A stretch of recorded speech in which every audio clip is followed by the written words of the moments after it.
శబరిమలలో మహిళల ప్రవేశానికి వ్యతిరేకంగా నిర్వహిస్తున్న కేరళ బంద్కు మిశ్రమ స్పందన కనిపిస్తోంది. కొన్ని చోట్ల బంద్ పూర్తిగా జరుగుతుండగా మరికొన్ని ప్రదేశాల్లో పట్టించుకున్న వాళ్లే లేరు. శబరిమల కర్మ సమితి పేరుతో బంద్ చేస్తుండగా బీజేపీ మద్దతు ప్రకటించింది. కాంగ్రెస్ కూడా బ్లాక్ డే నిర్వహిస్తోంది. తిరువనంతపురంలోని కేరళ సచివాలయం బయట కొందరు నిరసనకారులు జర్నలిస్టులపై దాడి చేశారు.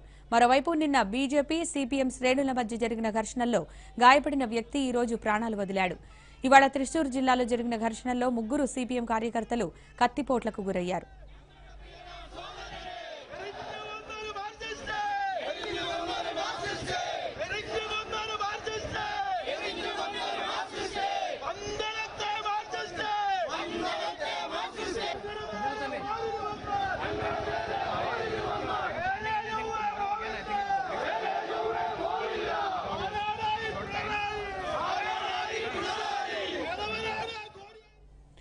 శబరిమల గుడిలోకి మహిళల ప్రవేశాన్ని అడ్డుకోరాదంటూ సుప్రీంకోర్టు తీర్పిచ్చిన 3 నెలల తర్వాత తొలిసారి 2 మహిళలు అయ్యప్ప ఆలయంలోకి ప్రవేశించగలిగారు. బుధవారం తెల్లవారుజామున 3:30 గంటల సమయంలో కేరళకు చెందిన కనకదుర్గ, బిందు నల్లని దుస్తులు, ముఖాన్ని కప్పేలా ముసుగులు ధరించి మఫ్టీ పోలీసుల భద్రతతో గుడిలోకి వెళ్లి స్వామిని దర్శించుకున్నారు. ఆ తర్వాత వారిని పోలీసులు గుర్తు తెలియని ప్రాంతానికి తరలించారు. ముప్పు పొంచి ఉన్నందున వారి నివాసాల దగ్గర భద్రత ఏర్పాటు చేశారు.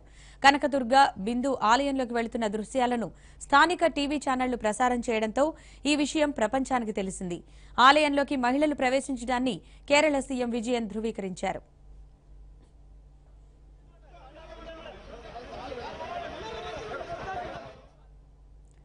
అయ్యప్ప స్వామిని దర్శించుకున్న బిందు, అమ్మిని సిపిఐ కార్యకర్త కోలికోడ్ జిల్లాలోని కోయిలాండిలో ఒక కళాశాలలో గెస్ట్ లెక్చర్గా పనిచేస్తున్నారు. ఇక కనకదుర్గ మలపురంలోని అంగడిపురంలో పౌర సరఫరాల విభాగంలో ఉద్యోగిని. వీరిద్దరూ గతేడాది డిసెంబరులో కూడా అయ్యప్ప స్వామిని దర్శించుకునేందుకు ప్రయత్నం చేశారు. కానీ భక్తులు అడ్డుకోవడంతో వారి ప్రయత్నం విఫలమైంది.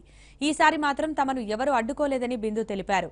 తామిద్దరము హక్కుల కార్యకర్తల్లా కాక యాత్రికులుగానే ఆలయానికి వెళ్లామని వివరించారు. అయ్యప్ప ఆలయంలోకి నిషేధిత వయస్కులైన మహిళలు వచ్చిన విషయం తెలియగానే ఆలయ ప్రధాన పూజారి అక్కడున్న భక్తులను బయటకు పంపి గర్భగుడి తలుపులు మూసేశారు. గంటసేపు సంప్రోక్షణ చేశాక తర్వాత తిరిగి తలుపులు తెరిచారు.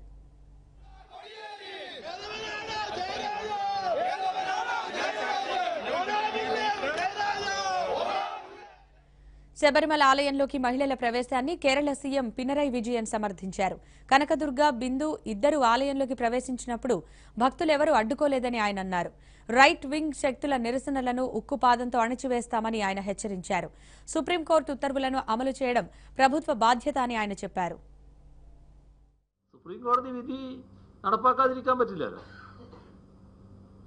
സുപ്രീംകോടതി വിധിയിൽ കേസിൽ കക്ഷിയായിരുന്ന ഒരാൾ സുപ്രീംകോടതി വിധി വന്നതിന് ശേഷം ആ വിധിയുടെ ഭാഗമായി കാര്യങ്ങൾ നടപ്പാക്കാൻ ബാധ്യസ്ഥനായ ആളാണ് ആ സ്ഥാനത്ത് ഇരിക്കുന്നുവെങ്കിൽ അല്ല എനിക്ക് നടപ്പാക്കാനാവില്ല, അത് വ്യക്തിപരമായി തീരുമാനിക്കാം. ആ സ്ഥാനത്തിരിക്കാൻ പാടില്ല. സാധാരണ അതാണല്ലോ ചെയ്യേണ്ടത്. ഒരു നിയമവാഴ്ചയുടെ രാജ്യത്ത് അതാണല്ലോ ചെയ്യേണ്ടത്. ഇക്കാര്യത്തിൽ ക്ഷേത്രം അടക്കണോ തുറക്കണോ എന്ന് തീരുമാനിക്കേണ്ടത് ദേവസ്വം ബോർഡാണ്. അത് ലംഘിച്ച നടപടിയാണ് തന്ത്രിയുടെ ഭാഗത്തുനിന്നുണ്ടായിട്ടുള്ളത്. അപ്പോൾ ഇത് കോടതി വിധിയുടെ ലംഘനമാണ് എന്നത് മാത്രമേ. సుప్రీంకోర్టు తీర్పును కేరళ ప్రభుత్వం అమలు చేస్తోందన్నారు సిపిఐ నారాయణ. కేరళలో బీజేపీ, ఆర్ఎస్ఎస్ కావాలనే దాడులు చేస్తోందన్నారు. ఇంత జరుగుతున్నా మోదీ స్పందించడం లేదన్నారు. కేరళలో ప్రభుత్వాన్ని పడగొట్టాలనే ప్రయత్నాలు మోదీ చేస్తున్నారని నారాయణ విమర్శించారు. గవర్నమెంట్ అమలుపరుస్తూ ఉంది. సుప్రీంకోర్టు డెసిషన్ని అమలు చేస్తే అది తప్ప, ఒక సుప్రీంకోర్టు డెసిషన్ అమలు చేయకుండా పోతే వీళ్ళు కోర్టుల్ని లెక్క చేయరు, కమ్యూనిస్టులు రాజ్యాంగాన్ని లెక్క చేయరు అని చెప్పేసి మాట్లాడుతుంటారా? శబరిమలకు మహిళలు కూడా ప్రవేశం అర్హులు అని చెప్పేసి సుప్రీంకోర్టు తీర్పిచ్చింది. అంటే మహిళలు సమాన హక్కులు ఒప్పుకోరా? ఆర్ఎస్ఎస్, బీజేపీలు ఒప్పుకోరా? సుప్రీంకోర్టు తీర్పిచ్చిన దీని మీద ప్రత్యక్ష యుద్ధం చేస్తూ ఉన్నారు. ఆఫీస్ మీద దాడులు చేస్తూ ఉన్నారు, డివోటీస్ మీద దాడులు చేస్తూ ఉన్నారు. ఈరోజు బంధుకు పిలిపించారు, సకల అరాచకం సృష్టిస్తూ ఉన్నారు. ఈ అరాచకం సృష్టించడానికి మూల కారణం మోడీ, బీజేపీ వాళ్ళు, ప్రైమ్ మినిస్టర్ మోడీ. పొరపాటున కూడా సుప్రీంకోర్టు డెసిషన్ని ఆమోదించండి, దానికి మర్యాద ఇవ్వని చెప్పేసి ఇంతవరకు మోడీ పదవి చెప్పలే. అక్కడ ఆందోళన చేస్తున్నటువంటి బీజేపీ కార్యకర్త కంట్రోల్ చేయలేదు, ఇంకా ఎంకరేజ్ చేస్తూ ఉన్నాడు. దీన్ని బట్టి చూస్తుంటే వాళ్ళకి స్వామి మీద భక్తి కాదు, చిత్తం శివుడి మీద చూపు ప్రసాదం పైన అన్నట్టుగా వాళ్ళకి ఓట్లు కావాలి. ఎల్డీఎఫ్ గవర్నమెంట్ పడిపోవాలి. సౌత్ ఇండియాలో ఎల్డీఎఫ్ గవర్నమెంట్ ఉండకూడదు. కాబట్టి ఎల్డీఎఫ్ గవర్నమెంట్ పడిపోవాలి. కాబట్టి ఈ మతాన్ని అడ్డం పెట్టుకొని, మత మౌఢ్యాన్ని అడ్డం పెట్టుకొని శనిసింగణాపూర్లో కూడా మహిళలు ఆలయ ప్రవేశం చేస్తున్నారని గుర్తు చేశారు సిపిఐ నారాయణ. బీజేపీ, ఆర్ఎస్ఎస్ కావాలనే రాద్ధాంతం చేస్తున్నాయని నారాయణ విమర్శించారు. రాజకీయ లబ్ధి కోసం దేవాలయాలను బీజేపీ ఉపయోగించుకుంటోందని ఆయన అన్నారు. మరి మహారాష్ట్రలో మీ సంకీర్ణ ప్రభుత్వం ఏమో సుప్రీంకోర్టు డెసిషన్ ఆమోదిస్తుంది, శని గ్రామంలో మహిళల ప్రవేశం అనుమతిస్తుందా? కేరళకు వచ్చేకాడికి సుప్రీంకోర్టు తీర్పుని వ్యతిరేకిస్తూ మహిళలకు సమాన హక్కులు లేవు మీకు అని చెప్పేసి తోసిపుస్తుందా?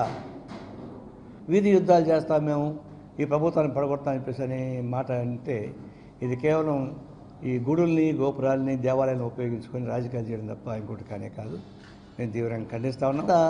అయోధ్యలో వేరట, శబరిమల వేరట. అయోధ్య సుప్రీంకోర్టు ఏం చెప్పింది? జనవరిలో దాన్ని తీర్పిస్తా అని చెప్పింది, అంటే అడ్మిట్ చేసుకుంటా అని చెప్పింది. అప్పుడు దాకా ఆగక్కర్లే, ఆర్డినెన్స్ పెట్టండి, ఆర్డినెన్స్ అయోధ్య నిర్మాణం చేయండి అని బీజేపీ డిమాండ్ చేస్తున్నారు. ఇప్పుడు మోడీ ఏమంటున్నాడు? సుప్రీంకోర్టులో తెలుసుకుంటామని ఇప్పుడు అన్నాడు.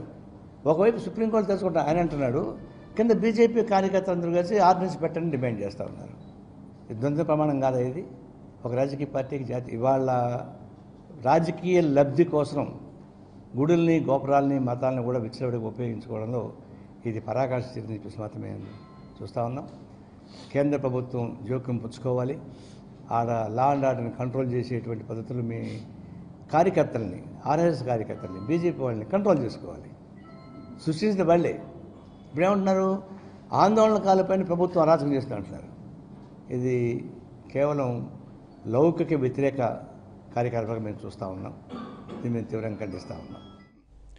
మరోవైపు శబరిమల అయ్యప్ప ఆలయంలో మహిళల ప్రవేశంపై పరిపూర్ణానంద ఆగ్రహం వ్యక్తం చేశారు. కోట్లాది మంది హిందువుల మనోభావాలు దెబ్బతినేలా సీఎం పినరై విజయన్ వ్యవహరిస్తున్నారని మండిపడ్డారు. ఆలయ వ్యవహారాల్లో ప్రభుత్వం జోక్యం చేసుకోవడం ప్రమాదకరమని సూచించారు. శ్రీవారి దర్శనార్థం తిరుమల చేరుకున్న పరిపూర్ణానంద స్వామి వీఐపీ బ్రేక్ దర్శనంలో వెంకన్నను దర్శించుకున్నారు. ప్రభుత్వం ఒక కుట్రపూరితంగా, ఒక కక్ష పూరితంగా ప్రవర్తించేటువంటి తీరు దేశం మొత్తం గమనిస్తుంది. పినరాయి విజయన్ కూడా ఒక మొండి వైఖరితో ఇంకంతే, నేను ఏదో చేశాను, నేను దీనికి కట్టుబడిపోతాను, నేను దీన్ని అంతు చూస్తాననే ఆలోచనతో ఆయన వెళ్తున్నారు. అది మంచిది కాదు. అహంకారం మనిషికి ఎప్పుడైనా సరే పతనానికి దారి తీస్తుంది. పతనానికి మొట్టమొదటి మెట్టు అహంకారము. ప్రత్యేకించి కేరళ రాష్ట్రంలో ఇప్పుడు జరుగుతున్నటువంటి తీవ్రమైన పరిణామాలు చూస్తుంటే కోట్లాది మంది హిందువులు కలత చెందుతున్నారు. ఖచ్చితంగా దీనికి ఆయన ప్రతిఫలం మూల్యం చెల్లించుకోక తప్పదు. చిన్న విరామం తీసుకుందాం. చూస్తూనే ఉండండి.